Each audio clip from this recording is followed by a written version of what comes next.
जय हिंद दोस्तों, welcome to the जय सिया राम शिक्षण संस्थान। आपका हमारे एक शिक्षण संस्थान में एक बार फिर से स्वागत है। आज हम आगे मोस्ट इम्पोर्टेंट बायोलॉजी के जीव विज्ञान के बहुत ही इम्पोर्टेंट क्वेश्चन के साथ, जो आपको हर एक एग्जाम के दृष्टिकोण से, जैसे CUT, SSC, railway, defence, banking, all government exam जितने भी हैं उसके दृष्टिकोण से बहुत ही इम्पोर्टेंट है। तो बिना समय को बर्बाद किए हम देखेंगे। चलिए बढ़ते हैं एक मोटिवेशन स्पीकर के एक मोटिवेशन के साथ। सफ़र में मुश्किल आए तो हिम्मत और बढ़ती है, सफ़र में मुश्किल आए तो हिम्मत और बढ़ती है, अगर कोई रास्ता रोके तो ज़रूरत और बढ़ती है। सफ़र में मुश्किल आए तो हिम्मत और बढ़ती है, अगर कोई रास्ता रोके तो ज़रूरत और बढ़ती है, अगर बिकने पर आ जाए तो घट जाता है दम, अक्सर ना बिकने का इरादा हो तो कीमत और बढ़ती है। चलिए इसी के साथ हम शुरू करते हैं अपने नए टॉपिक के साथ, जो बायोलॉजी, रेलवे और assistant loco pilot, ALP technician के बहुत ही इंपॉर्टेंट क्वेश्चन है, जो हर एक एग्जाम में पूछे ही जाते हैं, बार बार दोहराए जाते हैं ये क्वेश्चन। 2018 से 2019 के हम 1300 प्लस MCQ देखेंगे। हमारा वीडियो पार्ट नंबर 2 है। पार्ट 1 का वीडियो हम प्रोवाइड करा दिए हैं, जाकर वहाँ से डिस्क्रिप्शन बॉक्स में लिंक होगा, वहाँ से देख लीजिए, जाकर उस वीडियो को देख लीजिएगा। चलिए बिना समय को बर्बाद किए हम देखते हैं अपने क्वेश्चन की तरफ। देखिए, जीव विज्ञान और जंतु विज्ञान के पिता कौन है? तो किसको? जीव विज्ञान और जंतु विज्ञान दोनों के पिता किसको कहा जाता है? अरस्तु को कहा जाता है। जीव विज्ञान और जंतु विज्ञान दोनों के पिता अरस्तु को कहा जाता है, और अरस्तु को कहा जाता है, ठीक है। और देखिए, चिकित्सा विज्ञान, जो चिकित्सा विज्ञान है, चिकित्सा विज्ञान का पिता हिप्पोक्रेटस को कहते हैं। जो हिप्पोक्रेटस है वो कौन है? तो हिप्पोक्रेटस चिकित्सा विज्ञान के पिता हैं, और हिप्पोक्रेटस चिकित्सा विज्ञान के पिता हैं। और जीव विज्ञान और जंतु विज्ञान के पिता कौन है? तो अरस्तु हैं। जीव विज्ञान और जंतु विज्ञान के पिता अरस्तु हैं, हिप्पोक्रेटस जो है चिकित्सा विज्ञान के पिता हैं। देखिए, कोशिका की खोज कब हुई थी? कोशिका की खोज देखिए 1665 ईस्वी में हुई थी। एग्जाम के दृष्टिकोण से बहुत ही इंपॉर्टेंट है। कोशिका की खोज 1665 में किसने की थी? तो रॉबर्ट हुक ने की थी। कोशिका की खोज जो है 1665 ईस्वी में रॉबर्ट हुक ने की थी, ठीक है। तो ये बहुत ही इंपॉर्टेंट है, इसको आप लोग ना भूलें, इसको एकदम मार्क करके रख लें, वेरी वेरी इंपॉर्टेंट में। देखिए, सबसे छोटी कोशिका माइकोप्लाज्मा गैलेसेप्टिकम की होती है। जो सबसे छोटी कोशिका है वो माइकोप्लाज्मा है। सबसे छोटी कोशिका माइकोप्लाज्मा है, जो किसकी होती है? वो गैलीसेप्टिकमा का होती है। जो गैलीसेप्टिकमा है उसमें माइकोप्लाज्मा पाई जाती है, जो सबसे छोटी, जो शरीर की सबसे छोटी कोशिका होती है। अब देखिए, सबसे बड़ी कोशिका किसकी होती है? शुतुरमुर्ग की होती है। जो शुतुरमुर्ग पक्षी के अंडे की होती है, जो शुतुरमुर्ग पक्षी है उसकी जो कोशिका होती है सबसे बड़ी होती है, ठीक है। अब देखिए, पत्तियों का रंग पीला होने, जो पत्तियां आज पीला हो जाती हैं होने का कारण, उसमें क्या पाया जाता है कि पत्तियां का रंग जो होता है पीला हो जाता है, तो कैरोटीन नामक पदार्थ पाया जाता है, जिसके कारण पत्तियों का रंग पीला हो जाता है। और पत्तियों का रंग हरा होने का क्या कारण है? तो पत्तियों का रंग जो है हरा होने का कारण है क्लोरोफॉर्म के कारण पत्तियों का रंग हरा होता है। क्लोरोफॉर्म के कारण पत्तियों का रंग जो होता है वो हरा होता है। और पत्तियों में कैरोटीन का निर्माण होने से, पत्तियों का रंग पीला हो जाता है, ठीक है। अब देखिए, फलों के छिलके एवं फूलों में वर्णी लवक यानी क्रोमोप्लास्ट पाए जाते हैं। जो फलों हैं उसमें फलों के छिलके एवं फूलों में वर्णी लवक, जिसको क्रोमोप्लास्ट कहते हैं, उसमें फलों के छिलके एवं फूलों में पाए जाते हैं, ठीक है। अब देखिए, लाइसोसोम को आत्महत्या की थैली कहा जाता है। लाइसोसोम को आत्महत्या की थैली किस कोशिका को कहा जाता है? आपसे क्वेश्चन पूछेगा कि आत्महत्या की थैली किस कोशिका को पूछा जाए तो कहा जाता है तो लाइसोसोम को कहा जाता है। आत्महत्या की थैली लाइसोसोम को कहा जाता है। अब देखिए, राइबोसोम यानी राइबोसोम न्यूक्लिक एसिड तथा प्रोटीन के बने होते हैं। जो राइबोसोम होते हैं वो राइबोसोम न्यूक्लिक एसिड और प्रोटीन के बने होते हैं। केंद्रक में गुणसूत्र, जो केंद्रक में 2 गुणसूत्र होते हैं, DNA तथा प्रोटीन, ये किसके बने होते हैं? गुणसूत्र DNA तथा प्रोटीन के बने होते हैं। जो केंद्रक में गुणसूत्र होते हैं वो DNA तथा प्रोटीन के बने होते हैं। ये बहुत ही इंपॉर्टेंट क्वेश्चन हैं। अब ये केंद्रक में गुणसूत्र DNA तथा प्रोटीन के बने होते हैं। मनुष्य में जो है 23 जोड़े क्रोमोसोम पाए जाते हैं। आपको ध्यान रखना है कि मनुष्य में 23 जोड़े क्रोमोसोम पाए जाते हैं। अगर क्रोमोसोम की संख्या पूछेगा कि मनुष्य में कितने क्रोमोसोम की संख्या है तो 46 है। अगर जोड़े पूछेगा पेयर कितने पेयर हैं, how many pair of human body, अगर पूछेगा कि how many pair of chromosome human body, तो जो क्रोमोजोम की संख्या है वो 46 होती है, और पेयर पूछेगा तो 23 होती है। 23 जोड़े क्रोमोजोम हमारे शरीर में पाए जाते हैं। अब डीएनए जो है एक प्रकार का न्यूक्लिक अम्ल है। डीएनए क्या है? डीएनए एक प्रकार का न्यूक्लिक अम्ल है। कोशिका विभाजन से जीव में प्रजनन एवं वृद्धि होती है। जो कोशिका का विभाजन होता है, पूछेगा कि जीवों में वृद्धि कैसे होती है, तो जीवों में वृद्धि कोशिका विभाजन के जैव प्रजनन से होती है। ठीक है। अब देखिए समसूत्री विभाजन, जो समसूत्री विभाजन और विषमसूत्री विभाजन है, समसूत्री विभाजन के कारण जीवों में वृद्धि एवं विकास होता है। समसूत्री विभाजन होता है जब जीवों में, तो उसमें उन जीवों में विकास होता है, वृद्धि एवं विकास होता है समसूत्री विभाजन के द्वारा। अब देखिए कोशिका जीवन की सबसे छोटी रचनात्मक एवं क्रियात्मक इकाई है। आपसे पूछेगा कि हमारे शरीर की सबसे छोटी रचनात्मक एवं क्रियात्मक इकाई कौन है, तो कोशिका है। कोशिका जो है हमारे जीवन की सबसे रचनात्मक एवं क्रियात्मक इकाई है।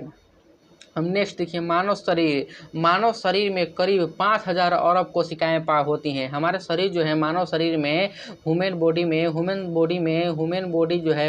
में लगभग कितनी सेल होती हैं, यानी कितनी कोशिकाएं होती हैं, तो लगभग 5000 अरब कोशिकाएं होती हैं। गुणसूत्र, जो गुणसूत्र होता है, गुणसूत्र अभी देखे हम कि डीएनए और प्रोटीन का बना होता है। इसकी खोज किसने की थी, तो गुणसूत्र की खोज वाल्डेयर ने की थी। गुणसूत्र की खोज किसने की थी, गुणसूत्र की जो वाल्डेयर नामक वैज्ञानिक थे उन्होंने की थी। अब देखिए जोहानसन ने जिन शब्द का प्रतिपादन किया था। जो जिन शब्द है, जिसका हम लोग बायोलॉजी में वर्णन देखते हैं, जिन शब्द का वर्णन जोहानसन ने सबसे पहले प्रतिपादन किया। जिन शब्द का प्रतिपादन सबसे पहले जोहानसन नामक वैज्ञानिक ने किया था। अब देखिए आरएनए का प्रमुख घटक, आरएनए का फुल फॉर्म होता है ribosome nucleic acid. Ribosome nucleic acid RNA का फुल फॉर्म होता है। तो आरएनए का जो प्रमुख कार्य है क्या है, तो आरएनए का प्रमुख कार्य होता है प्रोटीन संश्लेषण में सहायता करना। प्रोटीन के संश्लेषण में आरएनए का कार्य है कि उसको हेल्प करना है, सहायता करना है। डीएनए से आरएनए बनने की विधि ट्रांसक्रिप्शन कहलाती है। देखिए डीएनए यानी डीऑक्सीराइबोसोम न्यूक्लिक एसिड, आरएनए यानी राइबोसोम न्यूक्लिक एसिड। इनकी डीएनए से यानी डीऑक्सीराइबोसोम न्यूक्लिक एसिड से राइबोसोम न्यूक्लिक एसिड बनने की विधि को क्या कहा जाता है, मोस्ट इंपोर्टेंट क्वेश्चन है। इसको क्या कहा जाता है, तो इसको कहा जाता है ट्रांसक्रिप्शन कहा जाता है। अब देखिए नेक्स्ट क्वेश्चन की तरफ बढ़ेंगे हम। देखिए शैवालों का अध्ययन क्या कहलाता है, तो शैवालों का अध्ययन फाइकोलॉजी कहलाता है। ये सभी एएलपी टेक्नीशियन के सभी मोस्ट इंपोर्टेंट क्वेश्चन है जो हम थ्योरी के माध्यम से लाए हैं। इसको हम और ऐसे ही आप लोग हमारे चैनल पर सर रहें तो आपको न्यू ऐसे वीडियो लाते रहेंगे हम। कम से अभी तो 1300 क्वेश्चन देखने हैं, तो अभी तो ये सब थ्योरी चल रहा है, क्वेश्चन सभी लाएंगे हम। देखिए शैवालों का अध्ययन होता है फाइकोलॉजी कहलाता है। ठीक है। अब अमृतबीजी पौधे होते हैं। अमृतबीजी पौधा वह पौधा होता है जिनके बीज में आवरण या कवक नहीं पाया जाता है। आपसे पूछेगा कि ऐसे कौन से पौधे होते हैं जिनमें आवरण तथा कवक नहीं पाए जाते हैं। कवच नहीं है, ये कवक है। कवक नहीं पाए जाते हैं तो वो अनावृति बीजी पौधे हैं। अनावृति बीजी पौधों में आवरण तथा कवक नहीं पाए जाते हैं। अब देखिए आवृत बीजी पौधा में एक तो मोस्ट इंपोर्टेंट और है कि जो आवृत बीजी पौधा है वह जिनके बीच में आवरण पाया जाता है। आवृत बीजी पौधा में आवरण पाया जाता है, लेकिन अनावृत, देखिए अनावृत बीजी पौधे में आवरण तथा कवक नहीं पाए जाते हैं, लेकिन आवृत बीजी पौधा होता है उसमें आवरण पाए जाते हैं, यानी सेफ्टी उसका कवच पाया जाता है। अब देखिए शैवालों में कार्बोहाइड्रेट्स, अकार्बनिक पदार्थ, विटामिन आदि प्रचुर मात्रा में पाए जाते हैं। जो शैवाल होते हैं, शैवालों में सबसे प्रचुर मात्रा में कार्बोहाइड्रेट पाया जाता है, अकार्बनिक पदार्थ पाया जाता है और विटामिन की मात्रा प्रचुर मात्रा में होती है। ठीक है। अब नेक्स्ट क्वेश्चन देखते हैं। सबसे छोटा आवृतबीजी पादप लेमना है। सबसे पूछेगा कि सबसे छोटा आवृतबीजी पौधा कौन है। आवृतबीजी पौधा यानी जिसमें कवच नहीं होता है, जिसमें कवच या आवरण होता है वो आवृतबीजी पौधा होता है, और जिसमें कवच या आवरण नहीं होता है वो अनावृतबीजी पौधा होता है। तो जो सबसे छोटा आवृतबीजी पौधा है वह लेमना है। अब सबसे बड़ा आवृतबीजी पादप कौन है, तो यूकेलिप्टस है। यूकेलिप्टस जो है सबसे बड़ा आवृतबीजी पौधा है, यानी आवरण ग्रहण करने वाला सबसे बड़ा पौधा है यूकेलिप्टस। हम नेक्स्ट क्वेश्चन देखते हैं, सबसे छोटा पुष्प कौन है? तो सबसे छोटा पुष्प है बुल्फिया नामक पुष्प है, जो हिमालय के चोटियों में पाया जाता है। बुल्फिया नामक पुष्प सबसे छोटा पुष्प है। और सबसे बड़ा पुष्प कौन है? तो सबसे बड़ा पुष्प जो है, सबसे बड़ा पुष्प है वह है रेफ्लोसिया। रेफ्लोसिया नामक पुष्प होता है, सबसे बड़ा पुष्प होता है। और सबसे बड़ी पत्ती विक्टोरिया रिजिया की पत्ती होती है। किस पौधे की पत्ती सबसे बड़ी होती है? तो विक्टोरिया रिजिया नामक पौधे की पत्ती सबसे बड़ी होती है। अब देखिए शैवालों में कार्बोहाइड्रेट और कार्बनिक पदार्थ प्रचुर मात्रा में पाए जाते हैं। तो हम देख लीजिए सबसे छोटा आवृत पौधा लेमना है। अब देखिए यहाँ से देखते हैं नेक्स्ट क्वेश्चन की तरफ, सबसे बड़ी जो पत्ती होती है विक्टोरिया रिजिया की होती है। और सबसे छोटा बीज किसका होता है? सबसे छोटा बीज होता है आर्किड का।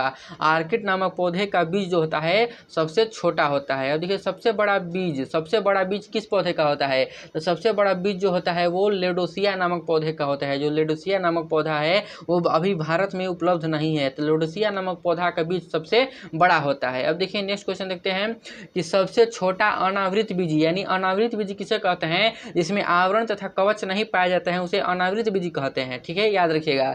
सबसे छोटा अनावृत बीजी पादप है जेमिया पिग्मिया। जेमिया पिग्मिया जो है सबसे छोटा आवृत बीजी पौधा है, यानी प्लांट है। देखिए केंद्रक की खोज किसने की थी? तो रॉबर्ट ब्राउन नामक वैज्ञानिक ने केंद्रक की खोज की थी। मोस्ट इंपोर्टेंट है, एग्जाम के दृष्टिकोण से बहुत ही इंपॉर्टेंट है ये, तो इसको आप लोग ना भूलें। इसको वेरी इस पर 3 डबल स्टार लगा कर रख लीजिए। माइट्रोकॉन्ड्रिया को ऊर्जा गृह यानी पावर हाउस। हमारे शरीर का पावर हाउस कौन है? तो माइट्रोकॉन्ड्रिया है। किसको शरीर के पावर हाउस किसको कहते हैं? यानी ऊर्जा गृह, तो माइट्रोकॉन्ड्रिया को कहा जाता है। अब देखिए नेक्स्ट क्वेश्चन की तरफ बढ़ेंगे हम लोग। डीएनए का डबल हेलिक्स मॉडल वाटसन एवं क्रिक ने बनाया था। डीएनए का डबल हेलिक्स मॉडल किसने बनाया था?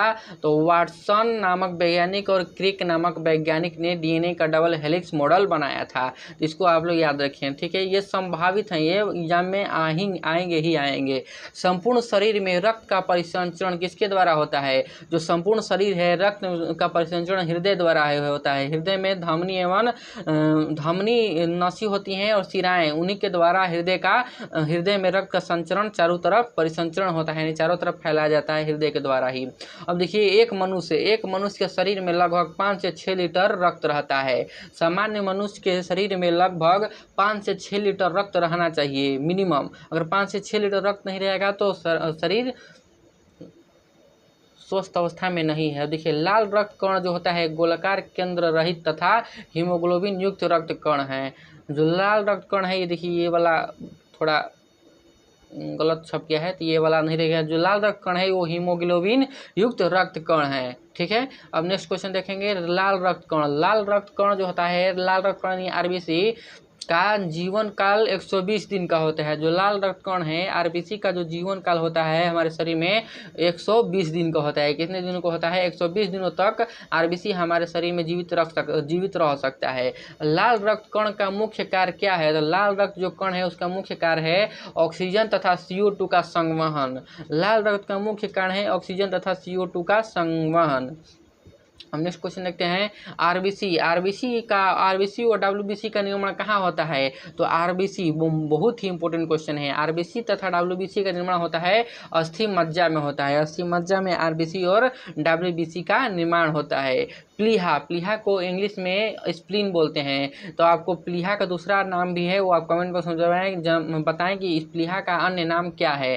प्लीहा को शरीर का रक्त बैंक कहा जाता है। जो प्लीहा होती है स्प्लीन, उसको शरीर का रक्त बैंक कहा जाता है, यानी जितने भी रक्त होती हैं वहीं पर स्टोर होती हैं, इसलिए उसको हम रक्त बैंक के नाम से जानते हैं प्लीहा को।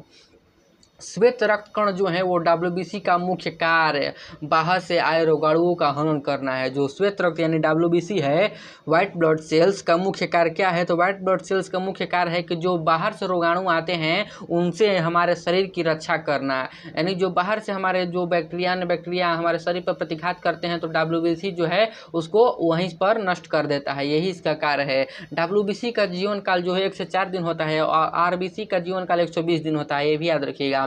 मनुष्य के हृदय की धड़कन की गति कितनी बार होती है? तो 72, यानी 72 बार प्रति मिनट, यानी 72 प्रति मिनट हम मनुष्य के हृदय हमारे शरीर की धड़कती है। मनुष्य के शरीर में रक्त की मात्रा शरीर के भार का लगभग 7% होता है। जब मनुष्य का शरीर होता है उसमें रक्त की मात्रा कितना होता है? तो हमारे शरीर के भाग का लगभग 7% हमारे शरीर में ब्लड की मात्रा मौजूद होती है। तो ये भी ध्यान रखिएगा। एक बार रक्त संचरण यानी पूरे शरीर में एक बार में कितने सेकंड में एक बार में घूम आता है हमारा ब्लड? तो 33 सेकंड लगता है। एक बार में ऊपर से लेकर नीचे तक पूरा रक्त को संचरण होने में यानी प्रवाहित होने में 23 सेकंड लगते हैं। 23 सेकंड लगते हैं। अब देखिए रक्त समूह की खोज किसने की थी? तो रक्त समूह की खोज 1901 में लैंड स्टीनर ने किया था। रक्त समूह की खोज 1901 में लैंड स्टीनर ने किया था। मनुष्य में 4 प्रकार के रक्त पाए जाते हैं, A group, B group, AB group, O group. इनमें से बताइए कि इनमें से कौन सा वो ग्रुप है जो सर्वग्राही और सर्वदाता है? इसमें से दोनों से आप कमेंट बॉक्स में जवाब जरूर बताइए हमें। रक्त समूह वो जो है सर्वदाता है, देखिए आ ही गया। यूनिवर्सल डोनर जो है वो O ग्रुप है। वो ग्रुप सर्वदाता है, यानी O ग्रुप के ब्लड ग्रुप, वो O ग्रुप जो होता है ब्लड सभी को दे सकता है लेकिन ले नहीं सकता है। देखिए रक्त समूह AB है वो सर्वग्राही है। AB यूनिवर्सल ब्लड रेसिपिएंट जो है वो AB सर्वग्राही है। AB ब्लड ग्रुप जिसका होता है वो कोई भी ब्लड ग्रुप रहेगा उसको ग्रहण कर लेता है। रक्त का पीएच मान देखिए 7.4 होता है, यानी रक्त जो होता है क्षारीय होता है। रक्त जो होता है आप याद रखना है कि रक्त जो होता है क्षारीय होता है। रक्त का पीएच मान 7.4 यानी 7 से अधिक होगा। अगर 7 रहेगा तो उदासीन होगा, 7 से कम रहेगा तो अम्लीय होगा। अब 7.4 है तो रक्त का पीएच मान क्षारीय होता है। मोस्ट इंपोर्टेंट याद रखना है। एक स्वस्थ मनुष्य का रक्त दाब कितना होता है? यानी ब्लड प्रेशर। एक स्वस्थ मनुष्य का ब्लड प्रेशर स्वस्थ रहने के लिए ब्लड प्रेशर कितना होता है? यानी 120/80 मिलीमीटर होना चाहिए ब्लड प्रेशर, तो आप स्वस्थ हैं। अब देखिए श्वसन में शर्करा यानी ग्लूकोज का क्या होता है? जब हम सांस लेते हैं श्वसन क्रिया में तो ग्लूकोज यानी शर्करा का ऑक्सीकरण हो जाता है, यानी वो ऑक्सीकृत हो जाता है। ठीक है। मानव शरीर में होने वाली क्रियाओं का नियमन और नियंत्रण कहाँ होता है? मानव शरीर में होने वाली क्रियाओं का नियमन और नियंत्रण जो होता है तंत्रिका तंत्र में होता है। अब बताइए कि हमारे शरीर की संरचनात्मक और क्रियात्मक इकाई किसको कहा जाता है? कमेंट बॉक्स में जवाब जरूर दीजिएगा। न्यूरॉन को कहा जाता है कि नेफ्रॉन को कहा जाता है? आपको ऑप्शन भी दे दिए। अब बताइए किसको कहा जाता है। देखिए प्रोटीन का पाचन कहाँ होता है? जो प्रोटीन होता है प्रोटीन का पाचन मुख्य रूप से अमाशय में होता है। अमाशय में प्रोटीन का पूर्ण रूप से पाचन हो जाता है। पाचन की क्रिया कहाँ से प्रारंभ होती है? तो मुख्य गुहा से प्रारंभ होती है और छोटी आंत में जाकर समाप्त होती है। पाचन के बाद बचे हुए अवशिष्ट पदार्थ का अवशोषण छोटी आंत में होता है। देखिए मुख्य गुहा से पाचन शुरू होता है और छोटी आंत में जाकर जो अवशिष्ट यानी छोटे मोटे कण बच जाते हैं जाकर छोटी आंत में इसका अवशोषण हो जाता है। तो चलिए मोस्ट इंपोर्टेंट बायोलॉजी के हम क्वेश्चन देखें, फिर नेक्स्ट आएंगे हम नेक्स्ट वीडियो में जीव विज्ञान के ही। तब तक आप हमारे चैनल से बने रहें। चैनल को सब्सक्राइब करना ना भूलें, बेल आइकन को प्रेस कर लें और ज़्यादा से ज़्यादा लोगों के पास इसको शेयर करें कि ताकि हमारा जो है अधिक से अधिक लोगों के पास ये वीडियो पहुंच सके और आप लोग इसका प्रॉफिट ले सकें। अगर आपको PDF चाहिए तो हमारे कॉन्टैक्ट नंबर पर संपर्क करें या जाकर यहाँ पर डिस्क्रिप्शन बॉक्स में दिया हुआ है लिंक, वहाँ पर टेलीग्राम से ज्वाइन हो जाए। वहाँ पर फ्री में PDF प्रोवाइड कराया जाता है। चलिए फिर से मिलते हैं एक नए वीडियो के साथ, तब तक जय हिंद।